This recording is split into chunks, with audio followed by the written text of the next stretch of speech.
The year is 1492.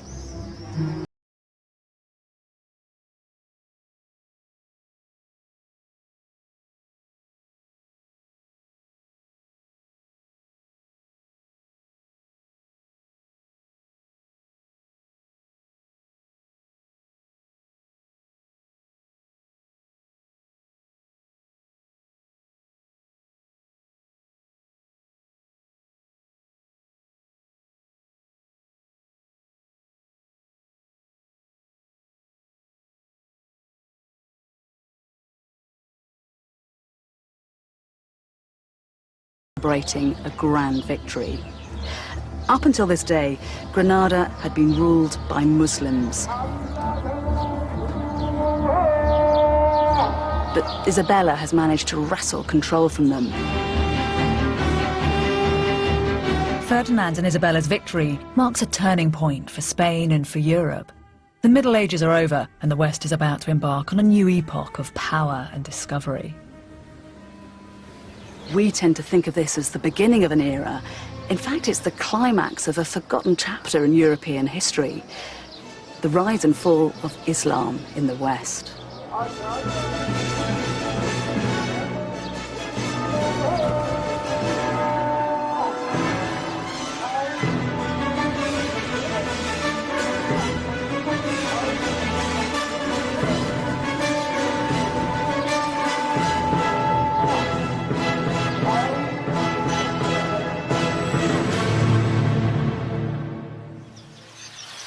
It was Rudyard Kipling who wrote, "East is east and west is west, and never the twain shall meet."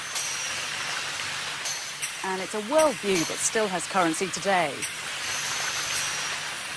Islam and Christianity seem to have become ideological monoliths, citadels whose gates are firmly closed to one another.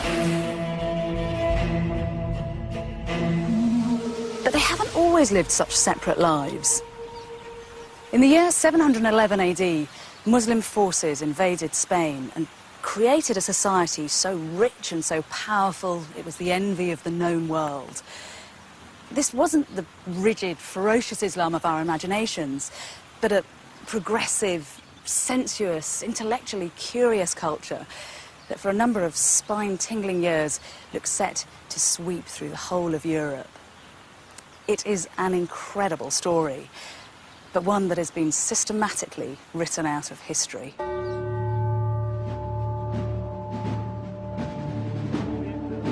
After the Catholic monarchs took over the city of Granada, they began to destroy all evidence that the Muslims had ever been in Spain.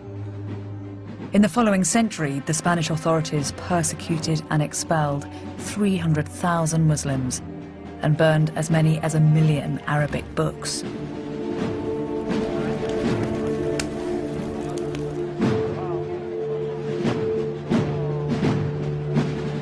This was an astonishing act of ethnic cleansing.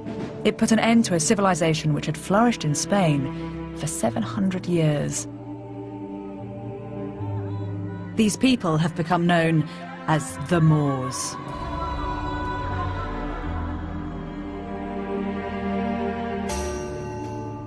Propaganda, sparked by the Crusades, has given us an enduring image: the diabolical Moor, a dark-skinned, savage, alien enemy. But this character is a complete invention and tells us nothing about who these people really were.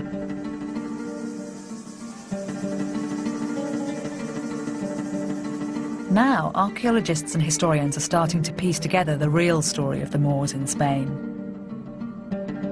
They're uncovering the remains of hidden cities, discovering the role of Muslims in the revival of the classics, and decoding the meaning of Islamic buildings. A fascinating picture has emerged. I'm going to use this new research to explore what happened when East met West in Europe. If there is one place which challenges the stereotype of the treacherous, bloodthirsty Moor, it's here, the Alhambra Palace in Granada. The Alhambra is one of the most complete medieval Islamic palaces in the whole world. It was built by the Muslim kings of Granada in the 14th century, at the height of their power. Its name means the red one, because the dark surrounding soil has given its stones an earthy reddish hue. The marvel of the Alhambra is its mystery. Not a single account of life here survives. All its archives were incinerated in the fires of the Inquisition. But the Catholics couldn't bring themselves to destroy this place.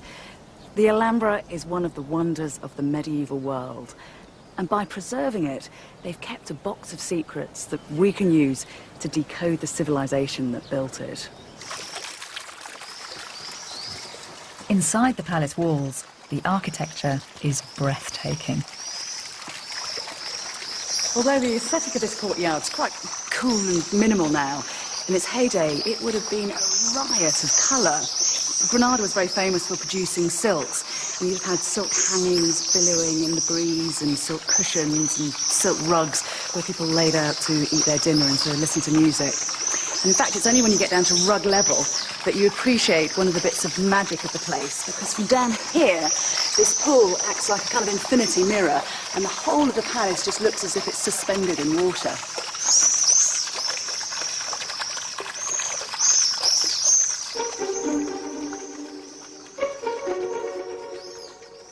Every detail of the palace decoration seems to be part of a scheme. Row upon row of intricate geometric patterns are carved into the woodwork of the walls and windows. This is the throne room. It was the symbolic centre of the palace, and here the Sultan had a kind of psychological advantage over his subjects. Whereas he'd have stood here, an eerie silhouette, they'd have been blinded by the light that came streaming in through these brightly coloured stained glass windows.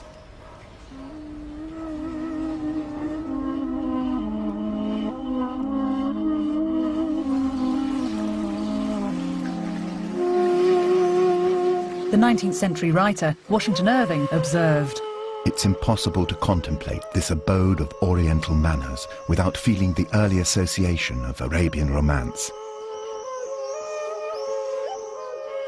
One almost expects to see some dark eye sparkling through the lattice. The abode of beauty is here, as if it had been inhabited but yesterday."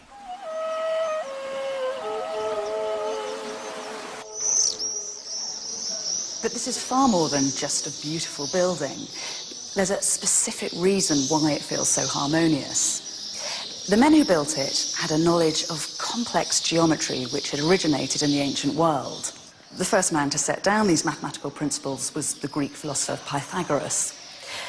Pythagoras saw numbers everywhere in the universe, but his brilliance was to understand the importance of the ratio between them.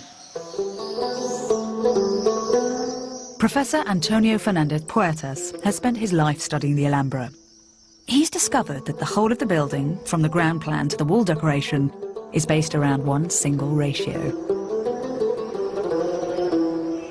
I think everything is so perfect because everything is under control of the proportion and very, very simple. You notice that there is something magic about these buildings. There is something marvelous in your surroundings. It's very, very simple. It's the relation between the ground and the elevations of the buildings. It's as simple as that. The king ordered a new palace. He has a limited area to build the palace. To west, east, and south, he was limited.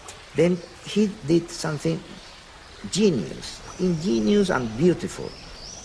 The King of Granada asked his architects to harmonise each and every space within the palace according to a single set of proportions, a family of rectangles, each related to the other.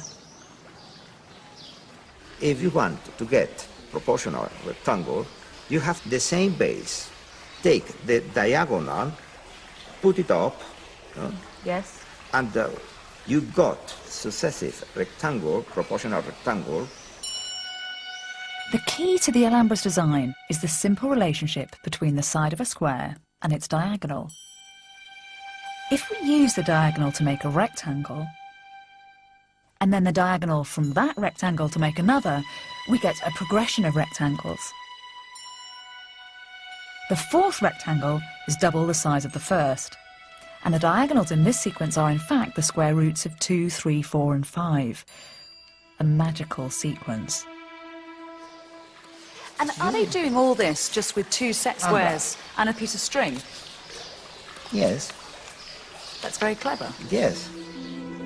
Every part of the intricate network of spaces, all the courtyards, the hallways, the placement of every column was designed using inspired variations of this proportional system. Proportion is also in the elevation. You have the kiosk. Here you build a square, and with the diagonal, you swing it up. Nothing violated this incredibly elaborate system. The Alhambra is a triumph of mathematics as much as it is of aesthetics. Mathematical ingenuity is the root of its beauty.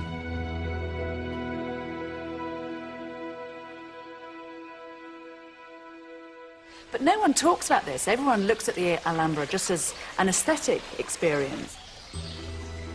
When you go to a concert and you listen to Mozart, you listen Beethoven, you listen Verdi, you don't know perhaps music, but you notice that there is something magic.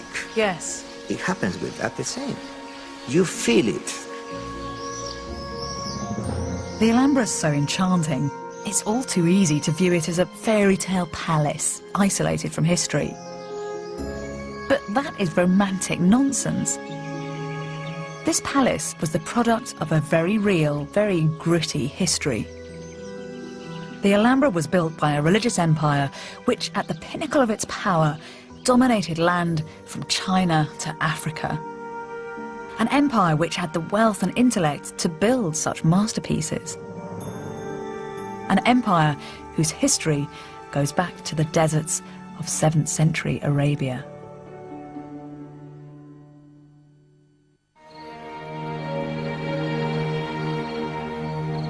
The Alhambra was the creation of the richest, most intellectually powerful civilization in the world. The roots of this cultural and religious explosion lie not in Spain, but in the deserts of Arabia.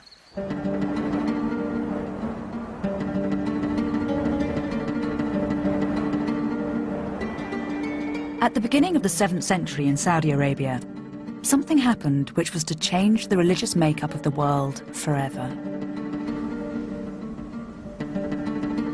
A merchant called Muhammad asserted that he had been visited by the Archangel Gabriel, who had revealed to him the true words of God.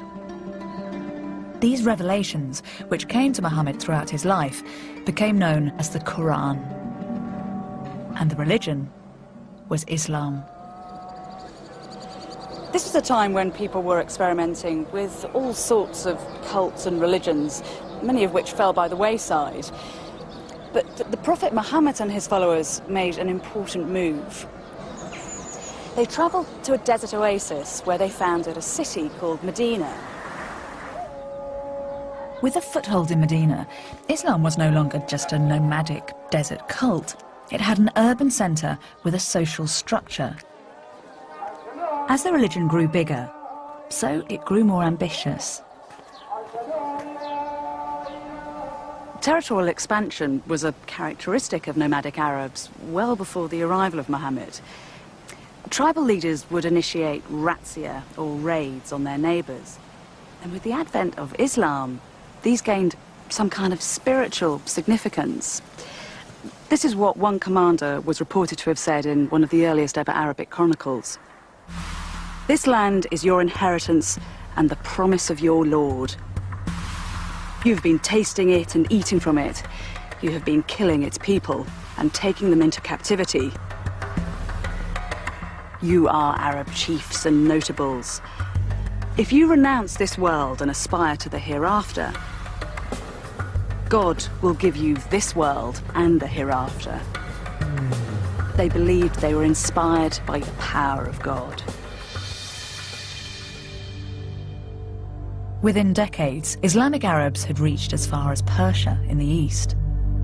In the west, they'd conquered Egypt, Jordan, and much of North Africa, and were within spitting distance of Europe. But Islam wasn't only interested in territorial expansion. It was also a faith committed to the pursuit of learning. Among the Prophet's first revelations was the instruction, seek knowledge. Now. This meant that from the very earliest days of Islam, literacy and religious study went hand in hand. Whereas a number of other religions of the day preferred to keep literacy the privilege of a clerical elite, Islam actively encouraged it. In the ancient Muslim city of Fez in Morocco, there are many examples of this unique integration of religion and education. This is the Karouin Mosque in Fez, and it's still the heart of religious life here. It was founded in 859 by a woman, both as a religious and as an educational establishment.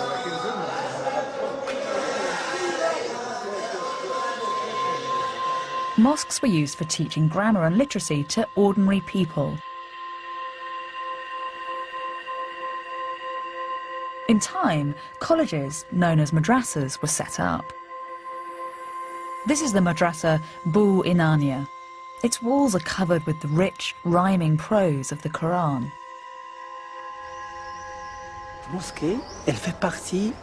The mosque is only part of the complex, which contains both it and the madrasa. When the Sultan Abu Anan founded the place, he built the mosque alongside the madrasa. It is most symbolic. The mosque, built for prayer, was also a place which encouraged education and learning. As you can see, there is no separation. When the Quran was given to the Prophet, who was illiterate, the angel told him, read.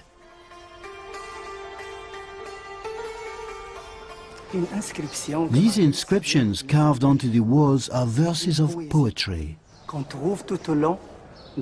and can be found throughout the madrasa. But I think the most important section is here. What it says in Arabic is, I am the apogee of knowledge. Come, you Muslims. Come and learn, because with knowledge you can become what you want to be in the future.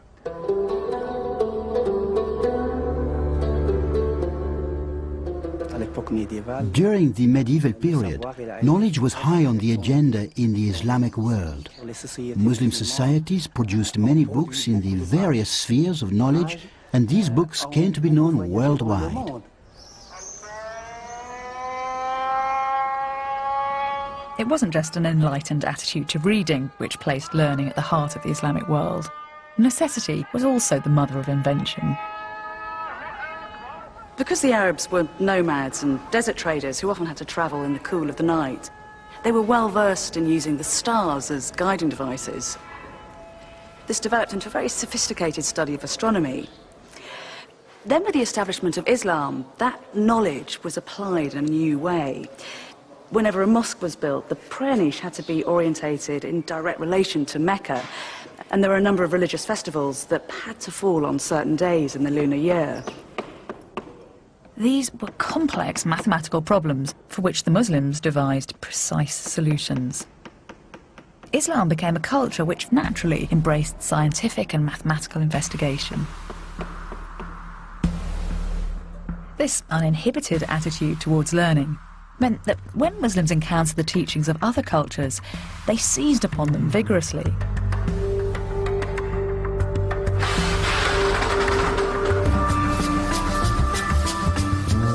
In the very early days of Islam, Muslims came into contact with a body of knowledge which had been ignored by most of Northern Europe for centuries. The works of the ancient Greeks. It's once you look at a globe that it becomes particularly easy to understand why the Arabs were such natural inheritors of Greek learning. From the Bronze Age onwards, there'd been a constant exchange of artifacts and information all across the Eastern Mediterranean. And in fact, a number of Greek ideas stem from Eastern and Egyptian influences. The bulk of this knowledge was preserved in the great schools and library at Alexandria. And then in 641 AD, the Arabs take over the city and at a stroke have direct access to this precious learning. Many of these texts found their way to Fez. This is an Arabic translation of Aristotle with an additional commentary by the Muslim scholar Averroes. The translation's done in Iraq, and then Averroes does this commentary in Al-Andalus. There's even an early Arabic translation of the Bible. So it's extraordinary, isn't it, that Arabic's the lingua franca, and everybody's writing in Arabic, even the Bible. And thus ends the Gospel of Mark the Apostle. The contrast with Europe at this time could not have been greater. Here, ancient Greek texts and the rational investigation they contained were often feared as blasphemous. When the Prophet Muhammad was born, Christianity had already been battling with paganism for 600 years, trying to persuade believers to turn away from their old gods to the one new God. And because of that, Christians were often suspicious of Greek and Roman pagan texts. For instance, in 529 AD, the Christian emperor Justinian closed down the Athenian schools of philosophy. Set against this vibrant Islamic culture, Europe can appear an introspective and intellectually cautious place. It was certainly a continent in crisis. After the fall of Rome, there was a power vacuum in Europe, with rival tribes squabbling for territories. It was the start of what later Christian scholars would describe as the Dark Ages. While Europe lay unprotected and vulnerable, Islam was consolidating land and power. By the beginning of the 8th century, the Arabs had converted the Berber tribes at the very tip of North Africa. And before long, troops were gathered on the coast, their eyes fixed on Europe.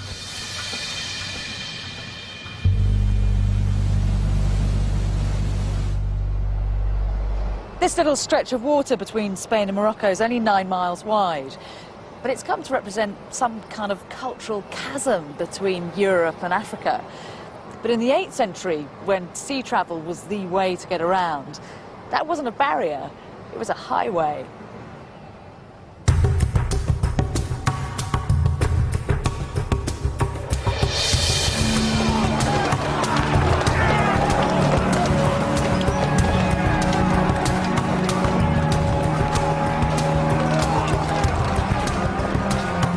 In July 711, 7,000 Berber tribesmen stormed across the Straits of Gibraltar and invaded Europe.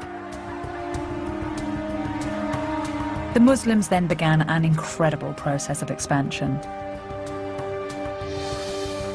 In just 4 years, they'd colonized almost the whole of Spain, had crossed the Pyrenees, and were only halted at Poitiers in France. Were it not for this reverse, an army which had swept across 2 continents might easily have crossed the English Channel and occupied Britain. The Muslims called the country they came to Al-Andalus, the land of the Vandals. This refers to the Germanic tribe who ruled Spain at the time, the Visigoths. Spanish historians have traditionally seen the Muslim invasion of Spain as a terrible and violent attack, an assault on Christian Europe.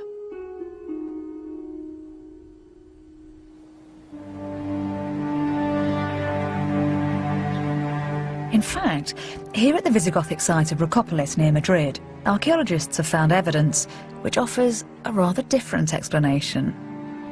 The city of Rocopolis, in fact, was the royal city founded by the Visigoths in order to demonstrate the power of the new state. The dimensions were spectacular for this period. And this complex is the most important discovery in Western Europe. What was it at the time that the Muslims were invading? What was the state of the city then? They found it not only here in this part of Iberia, but in everywhere of the Al-Andalus. They founded cities in crisis. Social crisis, of urban crisis. The traditional explanation is this idea that when the Arabs came, the society collapses and the city collapses. It's not true. It's not true. The collapse of the city started during the Visigothic period. If you read the Orthodox Spanish histories, then you'll learn that predatory Muslim hordes forcibly appropriated Visigothic Spain.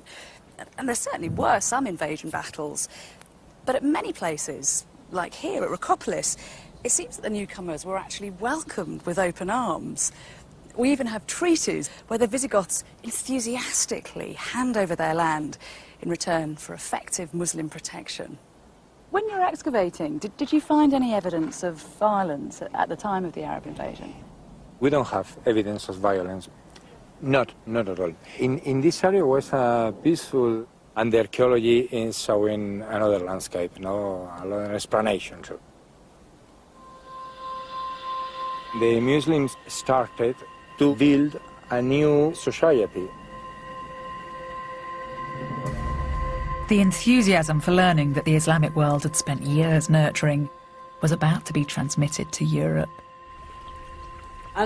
We went into Spain not to fight against the people there, but to save them from the tyranny of the Latins and others that governed them at the time. In Al-Andalus, they found a paradise on earth. When the Arabs changed location, changed geography from their inhospitable, barren homeland,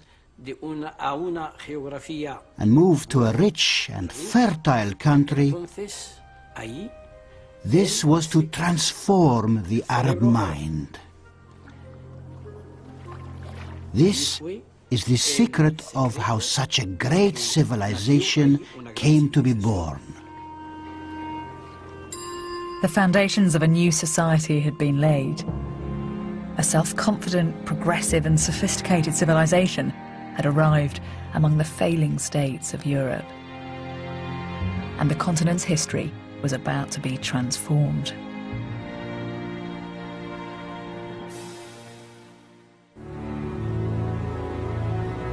The Muslim invasion of Spain had been swift and effective, but it lacked a strong leadership. The first wave of invaders were North African tribesmen, only recently converted to Islam, and without connections to the power base of Arabia. But this was about to change.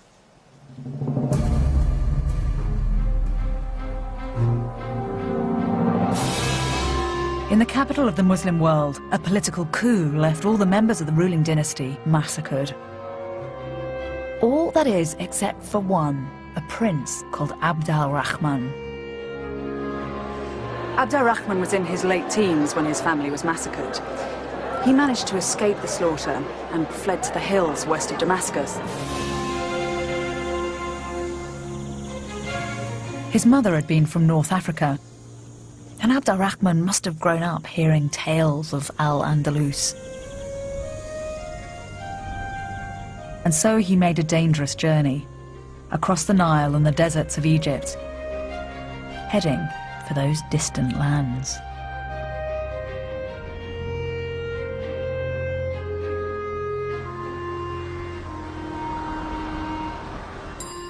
Abd al-Rahman brought culture and learning from the center of the Islamic world straight to the heart of Al-Andalus.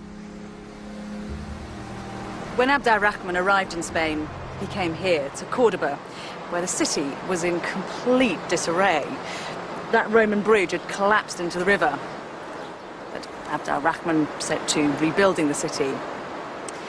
You have to remember that it's in this context that the Arabs arrive, not as marauding destroyers, but sometimes as saviors. Abd al-Rahman brought cutting-edge technology for irrigation to Spain. Almost immediately, the landscape was transformed.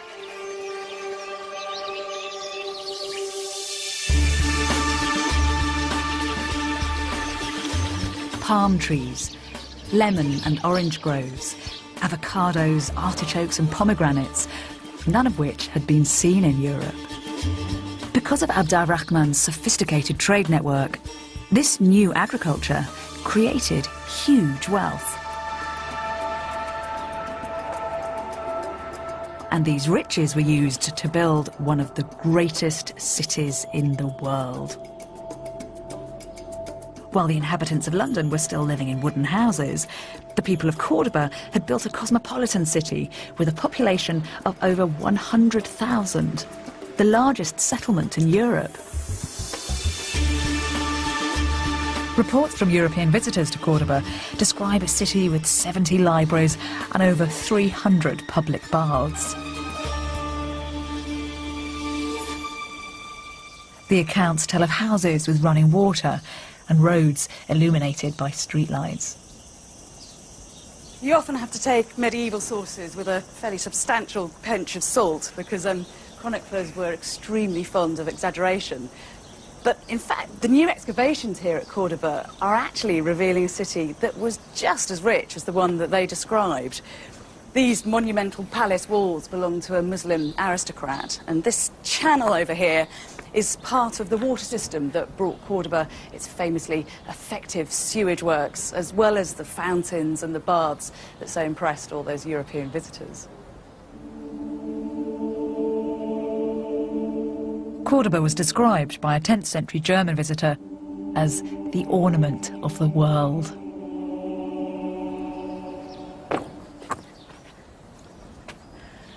One of the reasons it's been so difficult to investigate Islamic Cordoba is that the city's been built up on itself like a kind of layer cake. But here, the archaeologists have taken away the modern level to reveal that Islamic layer there, and then down at the bottom, a Roman mosaic. Abd al-Rahman built Cordoba on top of what had been one of the largest cities in Roman Spain, outshining all that went before. And his greatest achievement was this: the Great Mosque of Cordoba.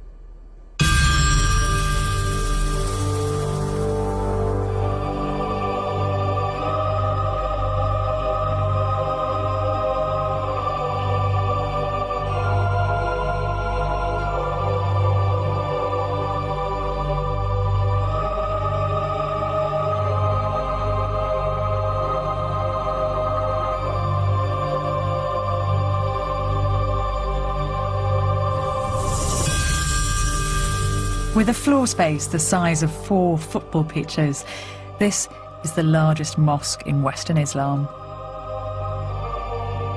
The forest of 600 marble columns disappear into the distance, creating a mesmeric infinity effect. On the columns, arches balance on top of one another.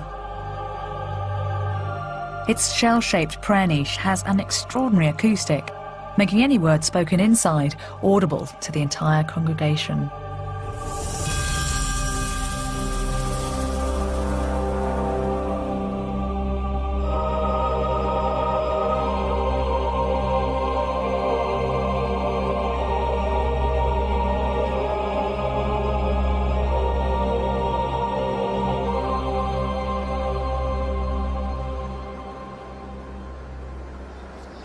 When the mosque was first built, these archways would have been opened to allow people and light to stream in and out. And this courtyard was a central part of the complex. People would come here to ritually purify themselves before they worshipped, or just to gossip and do business.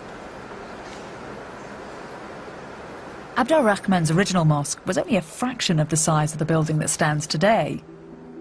Over a period of 200 years, rulers would extend the mosque 3 times. It's been suggested that the mosque was enlarged because each new ruler of the city wanted to stamp his authority on the building. But there's also a more straightforward explanation. The Cordoba Mosque had to accommodate the burgeoning number of worshippers. The Muslim population of Spain was growing fast.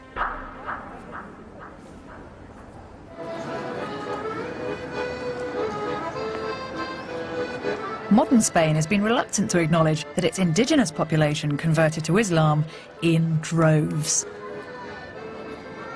Standard history books present the Muslim occupation of Spain as something that was superficial, just a surface colonisation by an Arab elite, not a presence that had any kind of lasting impact on the bulk of the population. New archaeological evidence is turning that idea on its head.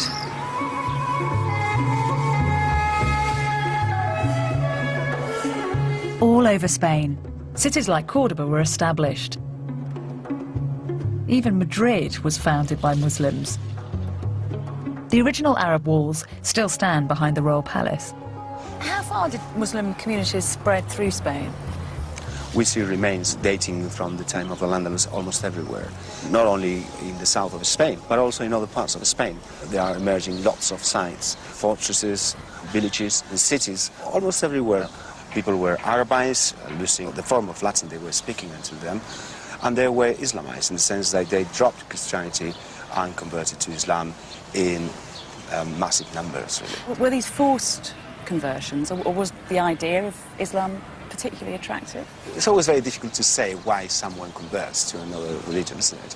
But I think there's no evidence of any forced conversion at all. In a way, the Islamization and Arabization of territories like Al-Andalus is very similar to what happened to the Roman Empire, when people wanted to convert to the values and to the cultural values, to the religious values, and to the way of living of what seemed to be a civilization which had lots of advantages. I think it's very easy to forget that at this moment in time, Islam is a culture of innovation, isn't it? As you said, it's drawing in ideas from the East. It's a culture of phenomenal innovation. The opportunities of living because of the market, because of the trade relations and so on, which were much more interesting.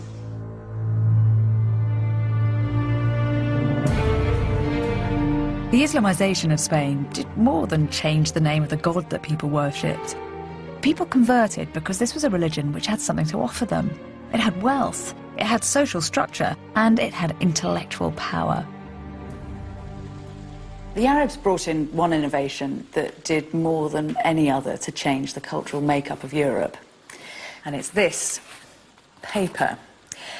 The idea almost certainly came from the Chinese via trade exchange, and it is revolutionary technology. Unlike parchment and vellum, it's cheap and it's easy to mass produce. And when the Arabs come to Spain, they start to open paper-making factories. Paper allows you to do three things very effectively. You can gather information, you can analyse and develop ideas in a very precise way, and then you can disseminate your newfound knowledge to a wider world. And in the 10th century, that was a potent mix. Cordoba's love of books became legendary. Whilst the Royal Library of France contained 900 books in this period, just one of Cordoba's 70 libraries amassed over 500,000. These books contain some of the most sophisticated studies of astronomy in the world. In Northern Europe at this time there is nothing, but there is nothing that can be considered the result of sophisticated astronomy. Why do you think Muslim scholars were particularly interested in the heavens and the revolution of the stars? I think they were interested in science in general terms. For example, calculating the sacred direction. If you have to say your prayers, you must face towards Mecca. Calculating the direction of Mecca from a given place is not so easy. It is a complicated mathematical problem for which the Arabs had exact solutions from the 9th century. One of the ways in which the Muslims solved these problems was by developing a Greek instrument called the astrolabe. This is a calculator for telling the time of night or day. If it's lined up on a star above the horizon, the angle can be registered with a movable needle. The measurement is then transferred to the reverse side of the astrolabe, where a base plate represents the geographical location. And a star grid, like a map of the heavens, shows the position of the stars. By aligning the needle to the grid using the measurements, the time can be read off the face of the astrolabe, just like a clock. The astrolabe enabled nighttime navigation, which helped to advance sea travel, and this in turn set the stage for the coming era of worldwide exploration and discovery. Cordoban scientists were streets ahead of the rest of Europe, especially when it came to medicine. This account comes from an Islamic physician who encountered a Christian doctor at work. They brought me a knight who had an abscess on his leg and a woman suffering from consumption. I made a plaster for the knight and the swelling opened and improved. For the woman, I prescribed a diet to revive her consumption. But then the Frankish doctor arrived and objected. "Bring me a strong knight with a well-sharpened battle axe," he said. The knight struck a blow, the marrow of the leg spurted out, and the wounded man died on the spot.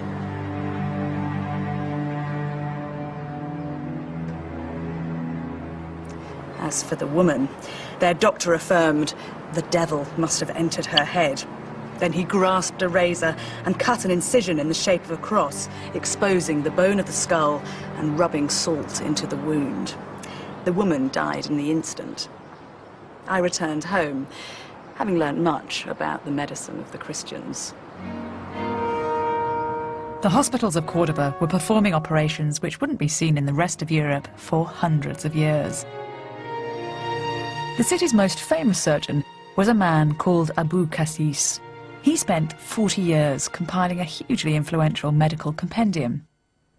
Chapter 30 dealt with surgery, and these are just some of the instruments that were illustrated in that chapter. This is a specialist device used by eye surgeons for the relief of hypertension. And these two over here were employed to perform successful tracheotomies. And in fact, the Abu Qasis method was still popular well into the 20th century.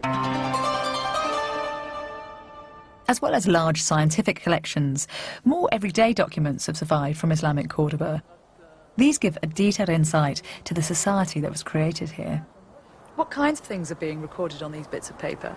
In this document there was written everything, absolutely everything. So does that mean that people in the lower classes of society could read? Yes, there are poor people with a very good education. The education is a way to be a better Muslim. So being a better Muslim means that you know the Quran and you know everything of the law. The law is not a king law. It is the God law. Divine law. Divine law. Have you got any physical examples of these documents? Yes, I have one. Well, it is a contract about plowing the land. For 2 years, we have to plant it with wheat and food, and he gets from this proportion of the production. The Muslim give a new thing. The land is mine. I rent you the land, and you give me a part of the production.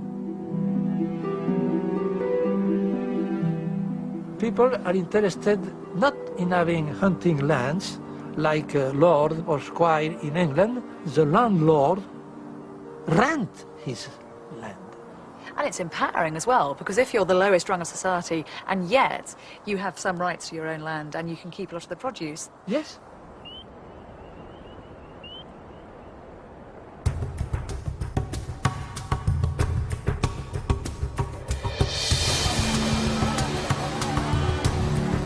Every piece of evidence from Cordoba adds to the picture of a civilized and highly sophisticated city. It had medical centres, an organised legal system, and libraries full of academics and scientists working on ideas which were light years ahead of anything else in Europe. By the 10th century, Cordoba had become the official capital of Al-Andalus. People flocked here to work, either in the city's shops and markets or on rented land outside. In the year 912, a new ruler came to power. He was to take Cordoba to even greater heights.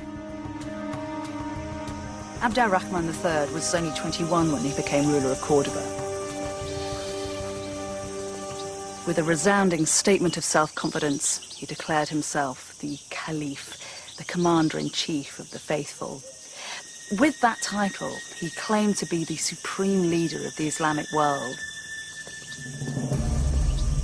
At a stroke, he repositioned Muslim Spain, so it was no longer a Western outpost, but instead a key power in Islam.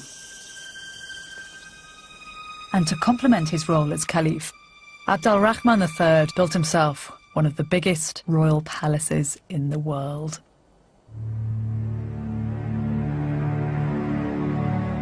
While the English kings of the same period were living in modest wooden halls, Abd al-Rahman III needed 10,000 workmen to construct this enormous palace complex, which was decorated with African white marble.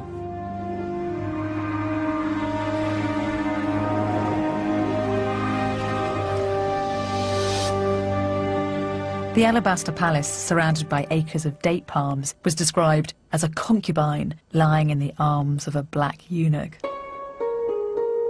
It was called Medina al-Zakir, after the Caliph's favourite. Archaeologists have reconstructed barely 10% of the original site. The idea here is that the Caliph dominates. What he's really doing with the landscape is demonstrating that Medina al-Zahra is the strongest territory in the peninsula.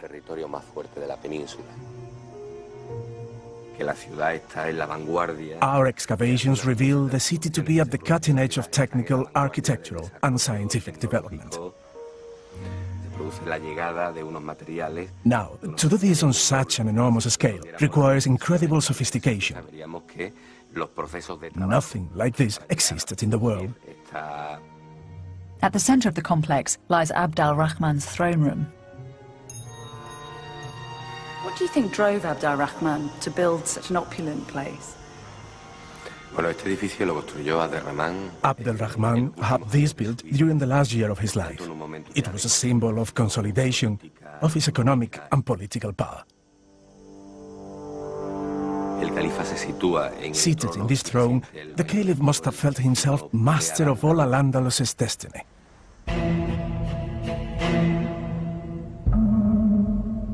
Visitors from all over Europe were received here.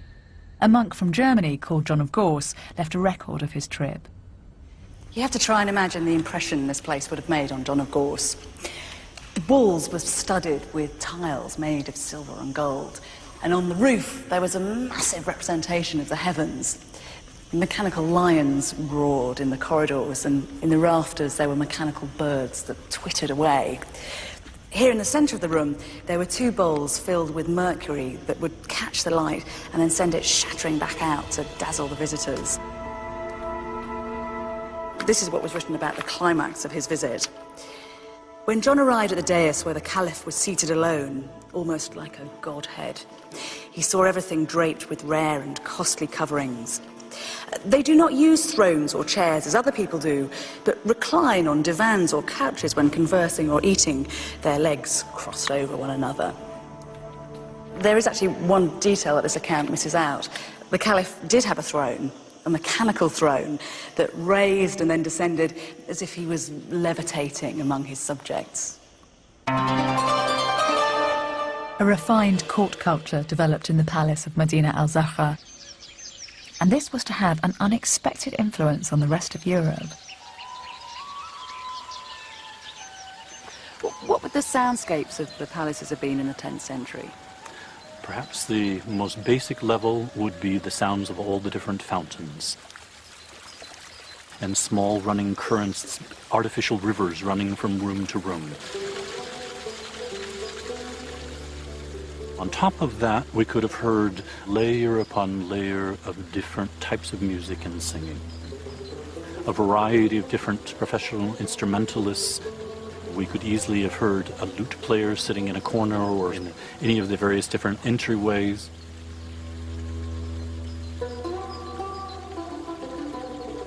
There would be a slightly more formal presentation of a singing girl What were these singers expected to do? Were they concubines as well? Well, in some sense, we're doing an injustice by just referring to them as singers. These women were entertainers at every level. They had to be able to converse. They had to be able to discuss intelligent subjects. They had to be able to compose poetry, recite poetry. For Arabs, poetry is the single most important art of their culture. If we look at a picture of the entire world, there are only 3 cultures that we know of that had developed end rhyme by the 7th century: China, India, and the Arabs. This early Arabic love poetry directly influenced the development of literature in the rest of Europe. One of the primary characteristics of this poetry is a constant focus on the feelings of the lover. The poet is always complaining of the pangs of love and the distance of the beloved, and we, quite frankly, almost never hear from the beloved. Love is a welcome malady. Those who are free of it want not to be immune, and those who are stricken want not to be cured. The pain of separation and unrequited love are concepts that are very familiar to us. And there is a direct connection to that early Arab poetry.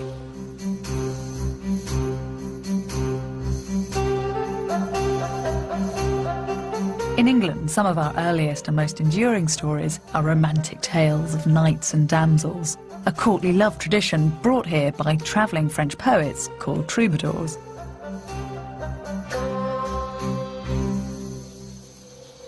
And those troubadours were inspired by the singing slave girls of Al-Andalus. The courtly love tradition has long been seen as something European. It came to form the basis of the Western concept of romantic love. But this cornerstone of our culture originated in Islamic Spain. Perhaps one of the most exciting moments, the transfer, if you will, of Arab music and poetry from the south to the north, happens in the year 1064 in the city of Barbastro. Neighbouring French knights besiege the city, which falls. Its booty includes hundreds of singing girls who go to the second-in-command, William VIII of Aquitaine.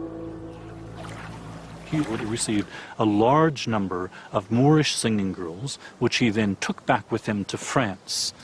He died at a fairly young age, and his heir, William IX, inherited this household at age 15. And William IX is known to us in literary history as the first troubadour. So it's almost positive that William IX would not only have grown up as a child in a household in which there were Arab singing girls, but at the age of 15, he actually became their master.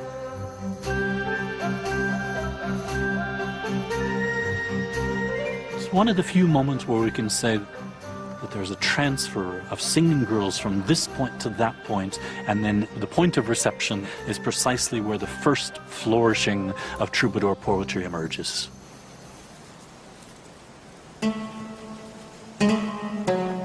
But the glorious court of Medina al-Zahra was not to last forever. Within the palace were sown the very seeds of its destruction.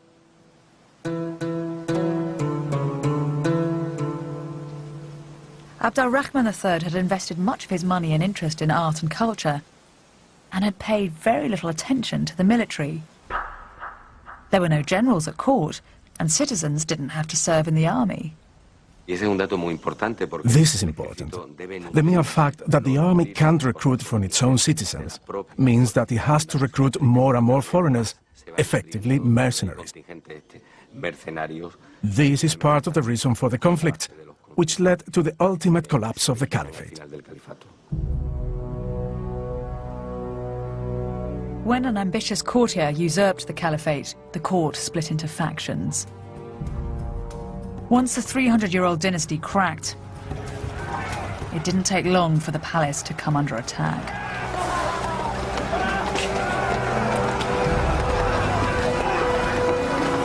Medina al-Zahra was quickly smashed and plundered.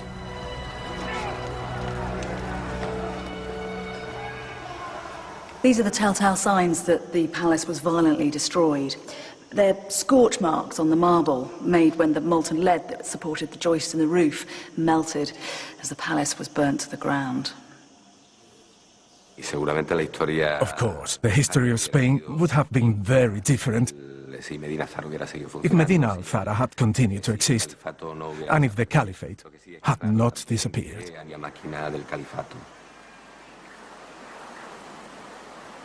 Rahman III's unique dynasty had come to a terrible end. And in the north of the country, another religious power was eyeing up the rich lands of Al-Andalus. Its name was Christendom.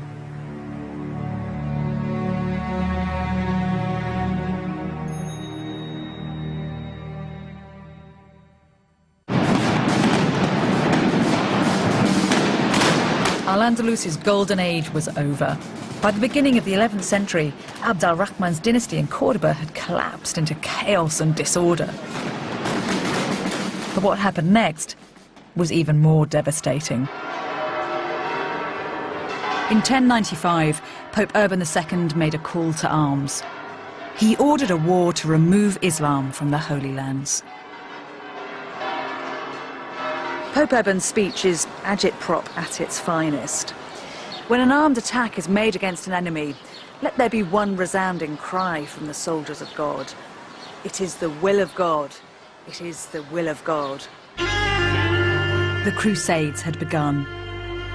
It didn't take long for this zealous warrior mentality to rouse the Christians of northern Spain. And what followed was as treacherous as any of the Crusades in the Holy Lands.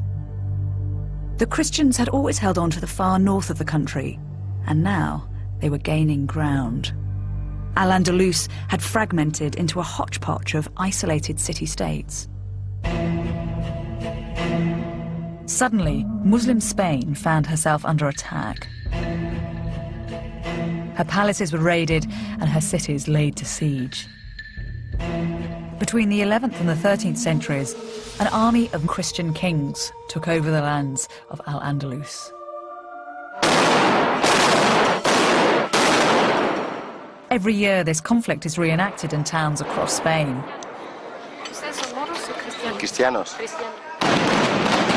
This, the victor's version of history, glamorizes what was actually a dishonorable and dirty war. When the Christian comes, they break everything. They come in summer when it is almost dry. They put it fire. After that, they cut the trees. The agriculture of Al-Andalus was very sophisticated. The more sophisticated something, the more fragile it is. So the more easy it is to break it. Irrigation. If you break a canal, there's no more water. So for some years, people are starving. So it's a scorched earth policy. Yes. Soon, a brutal system of protection rackets emerged. There is an alternative. You pay me, I don't destroy. I don't burn your house. How much do you give me? I don't cut your trees. How much do you give me? This one. It is a way of the mafia in Chicago. For 1 century, all the 11th century, all the Christian Spain lives at expense of Muslim Spain. One by one, the fragmented city-states of Al-Andalus were terrorized. Their solution was to fight fire with fire by bringing in troops from Morocco. This is the capital from the top of a column in Cordoba. It's a buzzing little scene. You've got 4 musicians, 2 who are playing pipes and 2 who are playing the lute. But at some point, the faces of the musicians have been smashed in.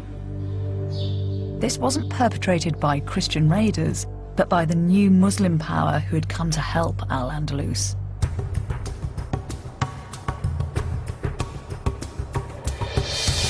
The troops who came as military support were strict fundamentalists with a fearsome fighting reputation. They were called the Almoravids. The Almoravids were a tribe of nomads from the Sahara. They had black skin and wore veils that covered everything apart from their eyes. When they went into battle, they rode light-footed, versatile little horses and took with them camels and elephants. But they were fiercest of all when it came to religion. They preached a return to basic Muslim values, and when they came to Al-Andalus, they were shocked by what they found. There are people from the desert. There is people newborn to the religion, so they have a hard feeling of it. Evangelical Islam? Yeah, absolutely. Not accustomed to civilization. Yeah. What did they think had gone wrong with Islam here? They felt they have to purify things. They said, this is people very accustomed to civilization, to science. They're talking with Christians, with Jews. This is a mix that we don't like it. We want purified people.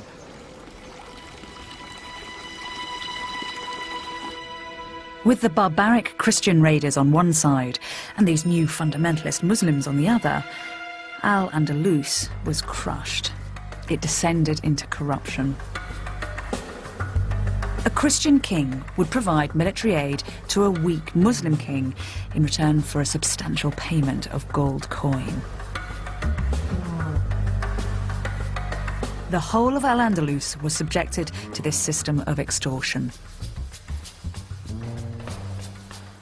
The trouble is, modern Spain chooses to remember this war rather differently. La Reconquista, the reconquest, is presented as a valiant crusade in which Spain is returned to its rightful Christian owners. This pantomime version of history is personified in many of Spain's national heroes, the greatest of whom is a knight called Guzman el Bueno. Every town in Spain has a street named after Guzman el Bueno. He's one of the country's best-loved historical figures. The story of when Guzman defended the town of Tarifa from Muslim raids is well known in Spain. Guzman's descendants, the Medina Sidonia family, became one of the richest landowners in the country. The Duchess of Medina Sidonia has discovered something remarkable about her illustrious ancestor. Guzman el Bueno is the first of the Guzman family we know about. He is the founder of the family. He came here and lived in this very house.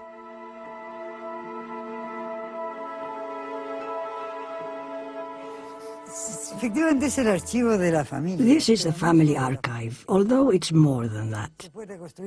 It is a rich source of documents from the medieval period and later. Was it right that one of your ancestors was involved in the Spanish Armada? The 7th Duke was involved in that campaign.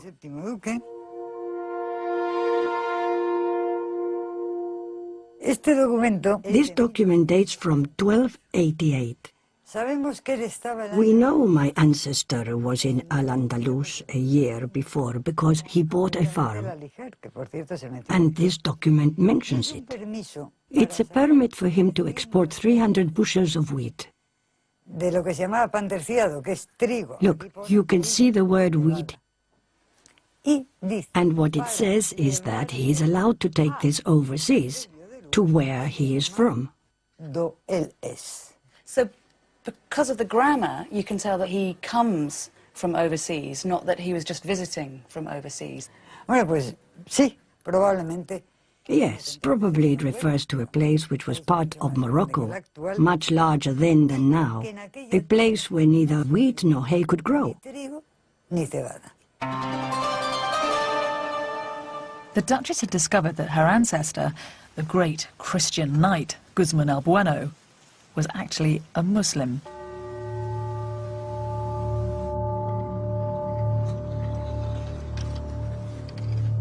This is really a piece of human history. It dates to 1297.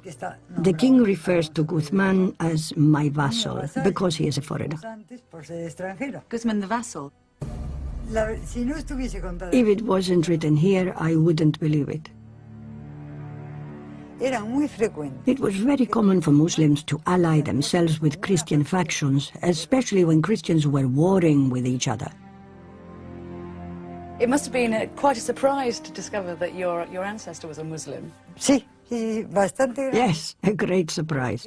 This is because there had been a chronicle which dated back to the 16th century, in which the Guzman family had cleaned up its political and ethnic past. Guzman was said to have been born in León.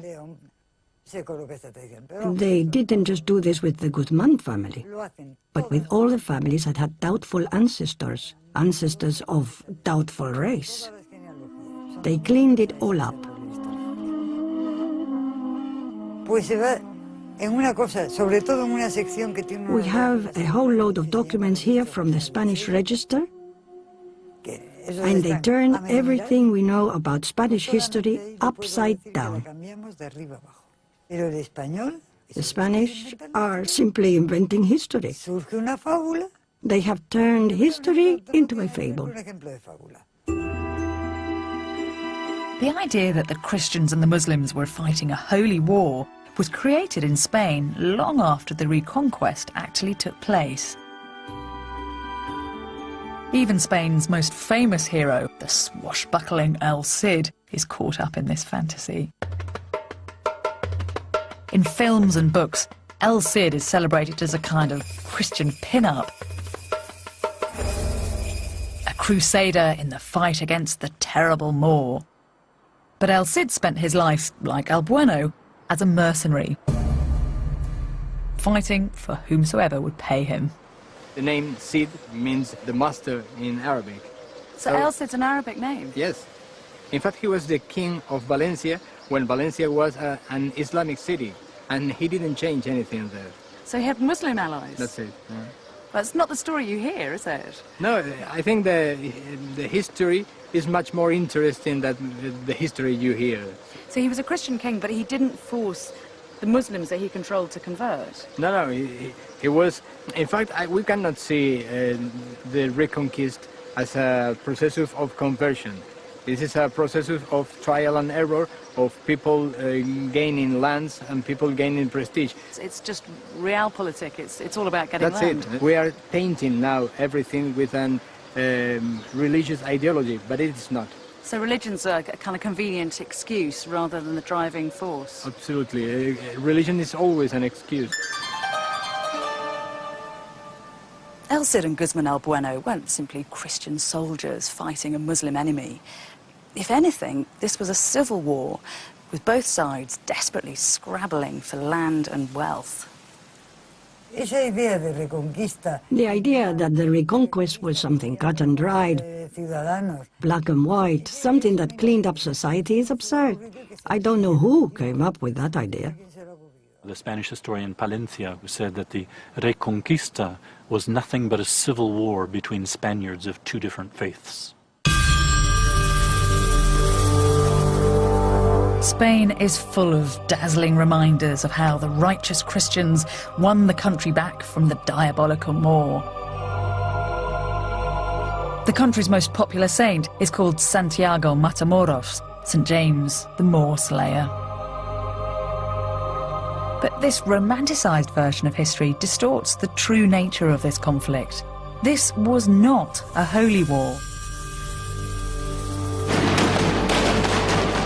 Al-Andalus was destroyed in a dirty grab for land, which lasted for over 300 years.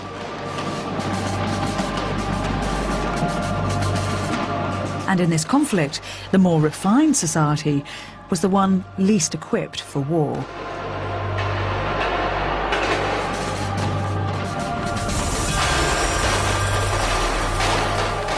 It was the Christians who had little to lose and most to gain.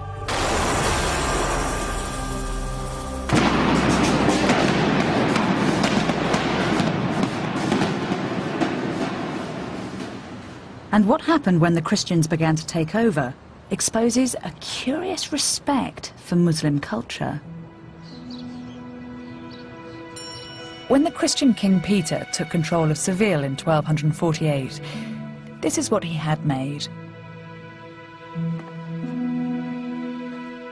It is a beautiful building. It was built for a Christian, and yet in every way it resembles an Islamic palace.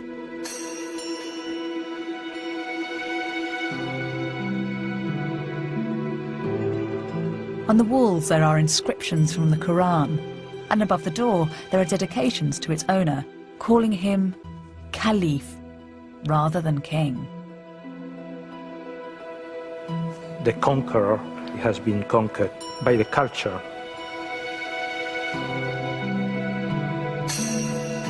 It's a tiny bit unexpected that when this Christian king rebuilt this palace, he made it appear so Arabic. It feels as if we're in the Alhambra here. Well, this palace has many relations with the Alhambra, especially with the Court of Lions.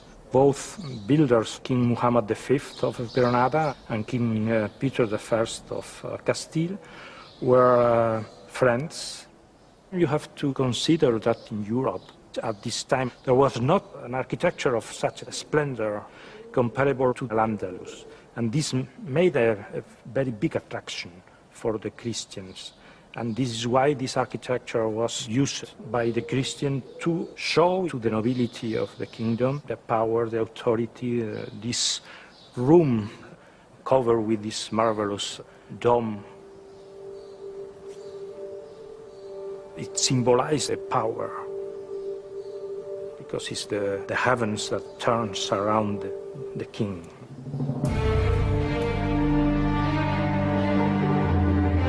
But the legacy of Al-Andalus was to affect more than the architecture of Europe.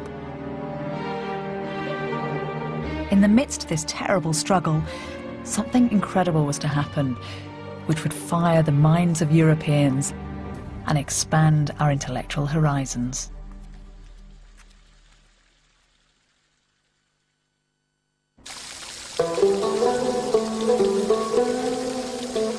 At the same time that it was being splintered by Christian encroachment, Al-Andalus was at the centre of one of the most influential shifts in thinking that Europe has ever seen.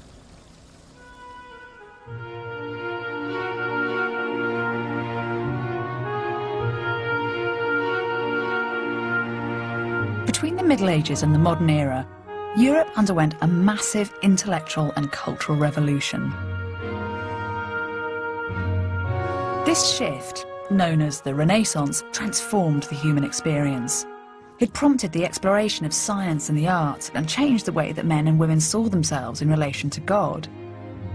The Renaissance and the scientific revolution that followed were critical stages in the development of Europe.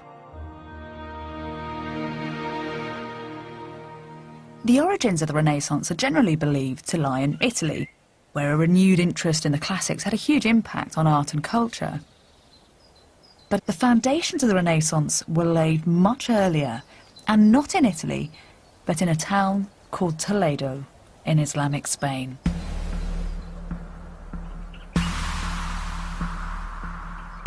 Toledo was one of Al-Andalus's vulnerable city-states, and in 1085 the Christians seized control of it. Unusually, the handover went very smoothly, and as a result, the Muslims already living in Toledo were allowed to remain as citizens, and their mosques were left untouched. The city that emerged accommodated both Muslim and Christian. Spain at this time is a paradox. On one hand, tensions between Muslims and Christians are becoming unbearable, and yet on the other, there is a hugely beneficial intellectual evolution that is only possible because Muslims and Christians are living side by side. When Toledo fell to the Christians, its doors were opened to travellers and intellectuals from all over Europe. These people mixed with the Muslims in the city, learning their language and reading their books. Many of the adventurers came from England. In the late 1100s, an Englishman known as Daniel of Morley travelled to Europe to study. But as his autobiography reveals, he was disgusted with what he found there. I stopped a while in Paris, and there I saw asses rather than men, pretending to be very important. They had desks in front of them, heaving under the weight of 2 or 3 immovable tomes. But because they did not know anything, they were no better than marble statues. I did not want to get infected by a similar petrifaction.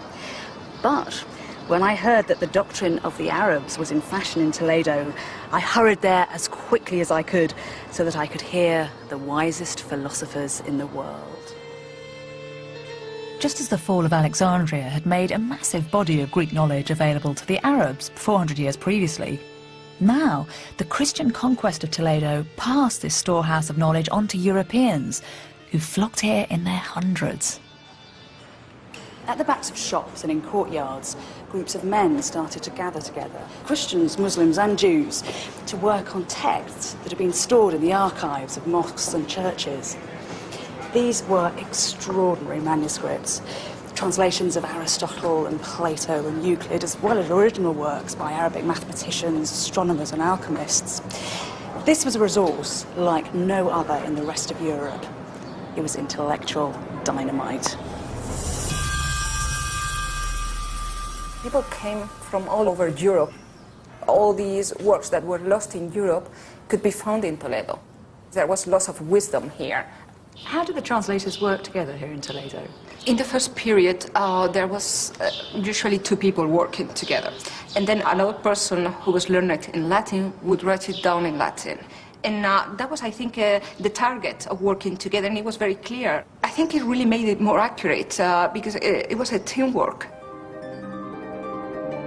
How long have these manuscripts been kept in Toledo? Well, most of the translations were carried out in the 12th and 13th century. That means for almost 900 years, most of them.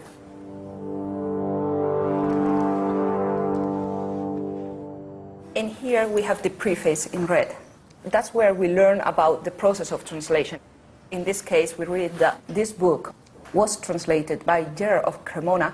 It is a medical treatise by Ibn Sina, by Avicenna, and it was translated ab Arabico, from Arabic in Latinum, into Latin, in Toledo. Yeah. It's a very rich document, isn't it? You get a sense of how valued these things were. And there is all these little glosses on the right-hand side. People have been adding comments or explaining words that were not clear. Un momento, por favor. Vamos aquí. Wow, that's a splendid beast of a thing.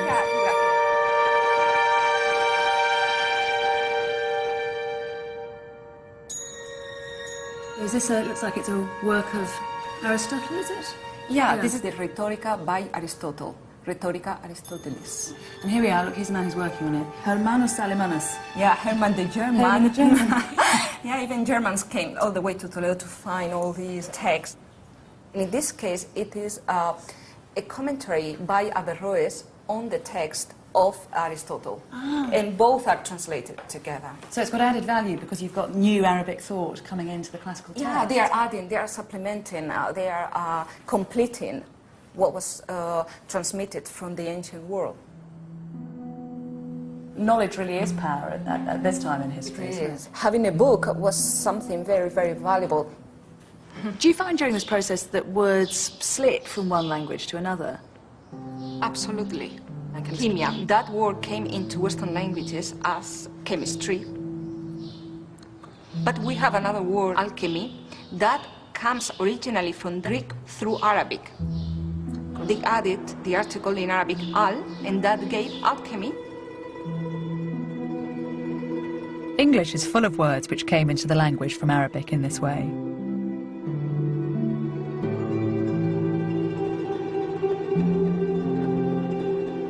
Many of them describe mathematical concepts which were completely new to Europe. Algorithms are named after an Arabic mathematician, and the concept of zero comes from the Arabic sifr, which means empty. It's where we get our word cipher from. But of course, the most obvious and lasting impact is the use of Arabic numerals.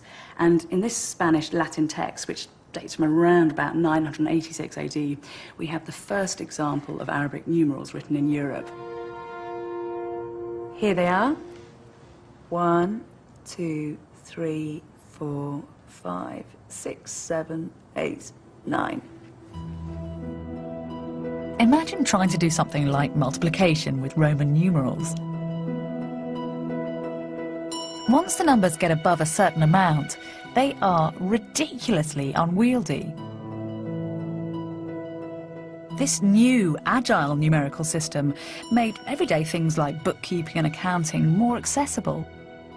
Mathematics developed, and the construction of complex architectural projects became much easier.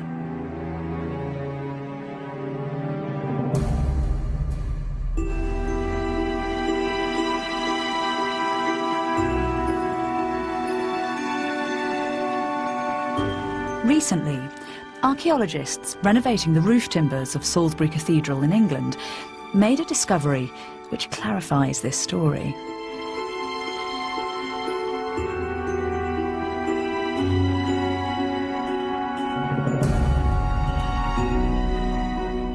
On some of the beams that support the roof, there are a series of numbers that were carved in around 1200 AD when the cathedral was built.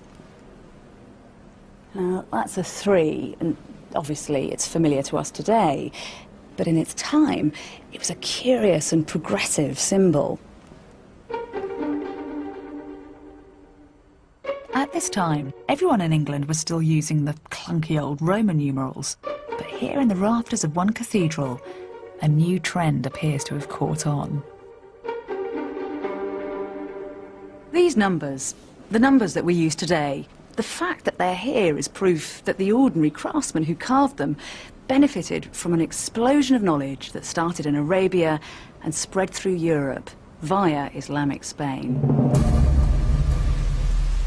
And the travellers from Toledo brought more than just practical knowledge back to England. After a number of years, Daniel of Morley returned from Toledo, his cases crammed with documents and volumes. And when he arrived in England, he made an appointment to hand this precious booty over to his patron, who was a bishop. This benefactor was one of a team of scholars who wanted to establish their town as a centre of learning. And the name of the town was Oxford. The universities that were founded in Paris, Bologna and Oxford at this time based their new curriculum on the radical ideas which were pouring out of Toledo. One of Daniel of Morley's compatriots, a man called Adelard of Bath, published this volume just after he got back from Toledo. It's a collection of 76 very basic questions, like why is the sea salty?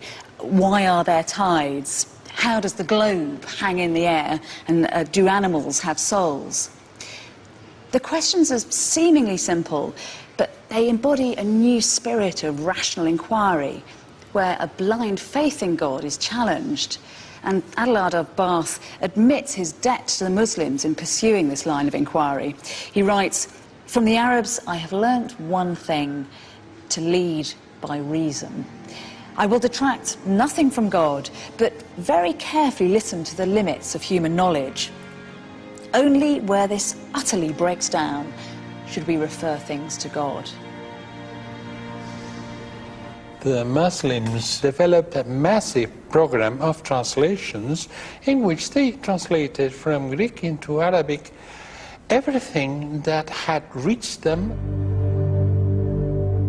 And this was something that was promoted by the whole society. And the result of this is that they translated practically all Greek knowledge. There is a first period in which they translate and they learn, they assimilate. Later, they had learned enough and they began to produce original works by themselves and to criticize Greek science.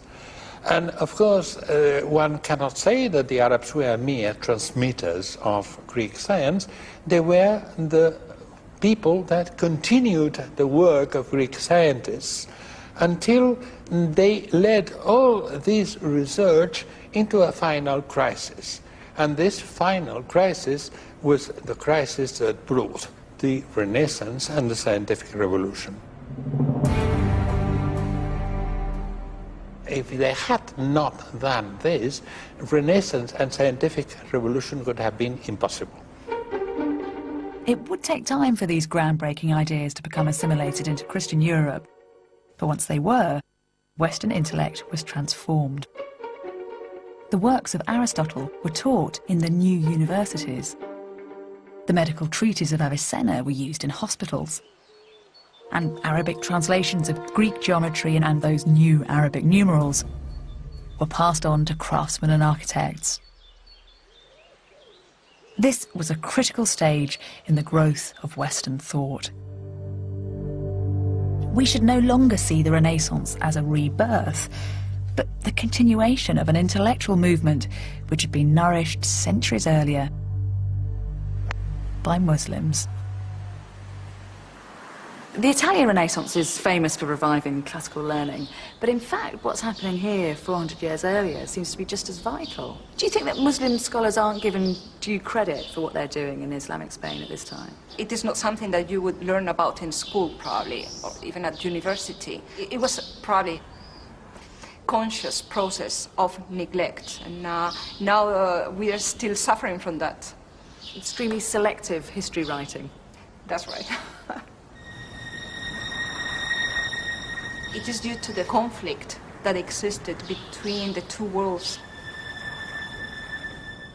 These remarkable ideas were leaching out of Al-Andalus at precisely the same time that the Christians were flooding in. The frontier, which had started far north of Madrid, was gradually pushing southwards. Then, in 1236, Cordoba fell, followed by Valencia and Seville, until by 1250, only the Kingdom of Granada remained Muslim.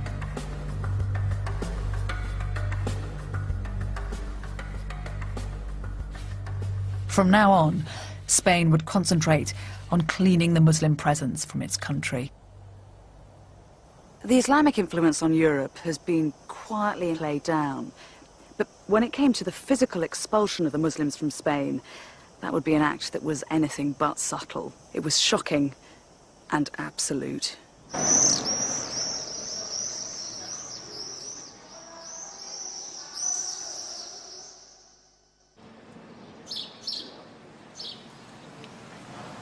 The history of Al-Andalus was about to take a new and sinister turn. In the city of Granada, the Muslims were to fall victim to one of the most shocking acts of ethnic cleansing that Europe has ever seen. Long after the rest of Al-Andalus had fallen to the Christians, Granada remained defiantly Islamic. Protected by mountains and those giant watchtowers and forts, the 70,000 Muslims who lived here managed to hold off attack for another 200 years. But time was running out. While Granada occupied a small territory in the south of Spain, the rest of the country was now divided between Castile in the west and Aragon in the east, two very powerful kingdoms. The King of Castile was about to be forced to pass his kingdom to his niece, Isabella.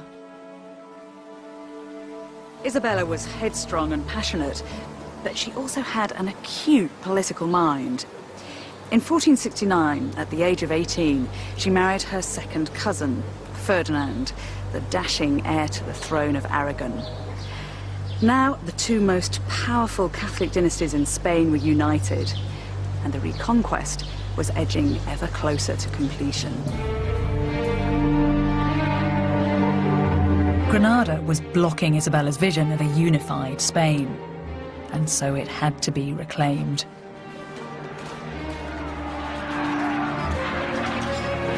The city was laid to siege for a year before it finally surrendered. On the 1st of January 1492, Ferdinand and Isabella, dressed in elaborate Moorish outfits, which they'd had especially made. With great pomp and circumstance, they entered the Palace of Alhambra and took the keys to the city. As the Muslim ruler Boabdil left in tears, it was said that his mother spat out at him, "Do not weep like a woman for that which you cannot defend like a man." Isabella's victory in Granada put an end to an incredible society. In the 700 years that they'd been in Europe, the Muslims of Al-Andalus had built a culture which was the very pinnacle of civilized life, influencing Europe in ways that we're only just beginning to understand. And Isabella would endeavour to ensure that Islam in the West would never enjoy such a relationship again. A few years after Ferdinand and Isabella came to power, they set up an organisation that affected the most extreme form of religious control that Europe has ever known. The Inquisition. The purpose of the Inquisition was to track down and eliminate anyone who wasn't an Orthodox member of the Catholic Church. Those found guilty of heresy were subjected to a sinister public ceremony called an auto de fe. In this eerie ritual, vestiges of which are still performed today, the guilty were forced to repent their sins while their accusers watched on, hidden under hooded caps.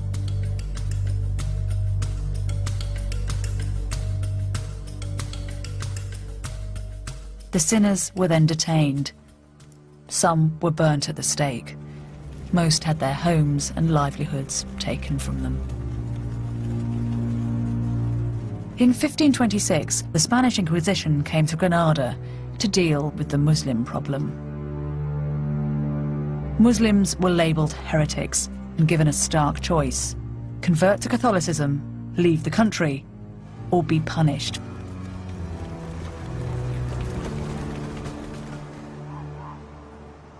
The Muslims of Granada were segregated from the rest of the population.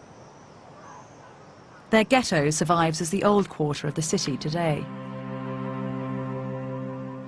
It's a fantastic house. Thank you. Many of the houses that the Muslims were forced out of are still standing. Antonio Orihuela lives in one. It's almost inverted, because you don't have any windows looking out onto the street, but the focus is in the middle, here on the courtyard. Yes, the courtyard is the center of the family life. So all the doors and windows are open to the courtyard and closed to the street. Privacy was one of the most important characteristics of these houses. Outside the house, they were Christian. They went to the church with the prayers, they celebrate the wedding in the Christian way, but then later they came home to celebrate again the wedding in the Muslim style. What happened though when the Inquisition came knocking on the door? Well, as you see, these houses had the bent entry. So from outside, even if the door is open, it's not possible to see what happens in the courtyard. The Inquisitors went from door to door, seeking out those they still suspected of being Muslim. A number of civic leaders had already been expelled, and so often it was only women and children left. They herded them up and held them in churches by night so that they could be tried the following morning. Some of the women cried out that they were like lambs being taken to the slaughter and wished that instead they'd been allowed to die in their own home. The Inquisition was so brutally efficient that within 20 years, all Muslims in Spain had been forcibly converted to Catholicism. But this wasn't enough. Many still continued to practice their faith in private. And so, in 1609, the Spanish crown ordered the removal of all Muslims from Spain. Perhaps the most shocking thing in the expulsion is they were not actually expelling Arabs, nor were they expelling Berbers. The huge majority of the people that were being expelled by blood, by DNA, if you will, were as Iberian as their Christian cousins in the north who were kicking them out of the peninsula. It's really it's an enormously different vision of what the expulsions were and what they meant when we realize that the people who were being thrust out were as native to the peninsula as the Christian kings. Why do you think the Catholic authorities felt they had to expel the Moors in 1609? The Spanish Empire, for it was indeed by then the Empire, simply felt pressed in so many different directions. They were very much afraid of the Turks, who were in fact raiding from North Africa and raiding along the southern coast of Spain. They were fighting wars still in the Americas. It was one internal problem that they simply could not deal with any longer. In 10 years, over 250,000 Muslims were expelled from Spain.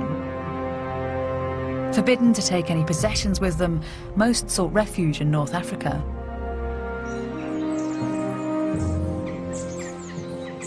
When Isabella and Ferdinand died, this is where they were buried. It's a little corner of the Alhambra, and it's decorated with inscriptions from the Quran.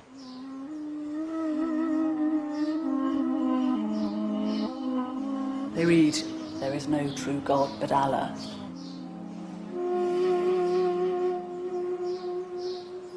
In many ways, it's a curious choice for a Christian entombment, but it does speak of that complicated relationship that was enjoyed by the Catholics and the Muslims. On one level, it says that Isabella and Ferdinand were still half in love with all things Islamic, but on the other, it's a bold and uncompromising statement of control.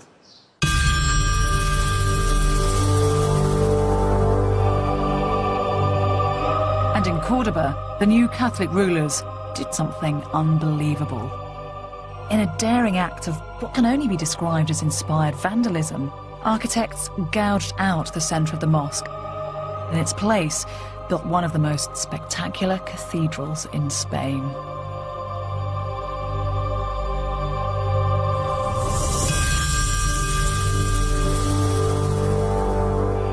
The result is a shocking and blasphemous conflation of two of the world's most powerful religions. It is unnervingly beautiful, but possesses an underlying schizophrenia, as if a terrible and silent battle is being carried out in the very architecture of the building.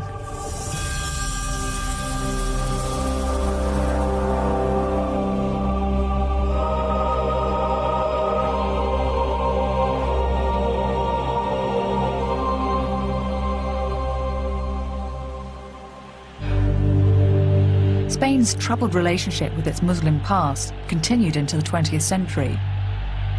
The dictator Franco invented his own version of his country's heritage.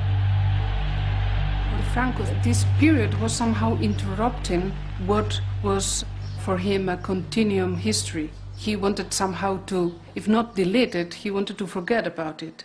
So what he did was to explain the whole Muslim or the whole Al-Andalus as a kind of continuum from the Visigothic period to the Catholic kings, by saying that the Muslims in Al-Andalus were not such big, good Muslims, but much more Christianized. So this is the political use of history. He wanted to explain the identity of being Spaniards. And for Franco, that identity was a continuation from the Visigothic period right through to the Catholic period. Yeah, exactly. Serafin Fanjul is an academic whose books on the history of Al-Andalus are bestsellers in Spain. Do you think that Spanish people today are proud at all of the Arabic episode in their history, or are they ashamed of it? No, not at all. Strictly speaking, it's not our past. It's the past of other people. As a modern-day Spaniard, I would feel very little connection with the Arab past. Spanish people don't live like them. We don't dress like them. We don't feel like them. I don't know how you can say we are the same, because we are not the same. We have nothing in common. Nothing in common. And if I weren't a professor of Arabic studies, I would have absolutely no feeling for Muslim culture.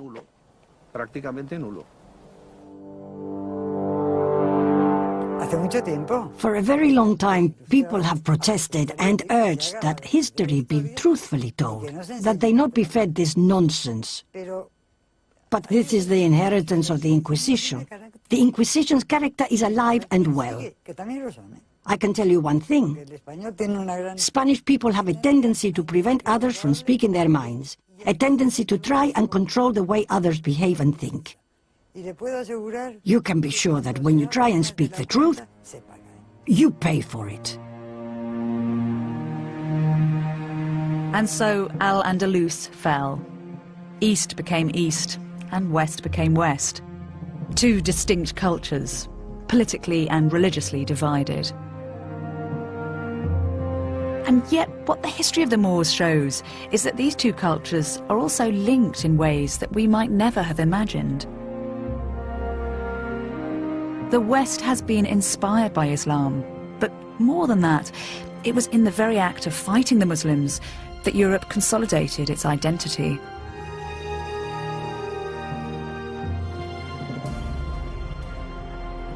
When we started, Christopher Columbus was setting sail for the New World. And as he pointed his boats westwards, Spain aligned herself with him, turning away from the east. The Muslims had been fought, and now they were to be forgotten. As time went by, memories of the Islamic past were moulded until they became a more comforting storybook version of history. But this is a case where truth really is stranger than fiction. The story of Al-Andalus isn't a simple tale of good versus bad, east versus west. It's intriguing and complicated, it's brilliant and brutal, it's very human and it's very messy, and it's for precisely that reason that it needs to be remembered, not written out of the history books.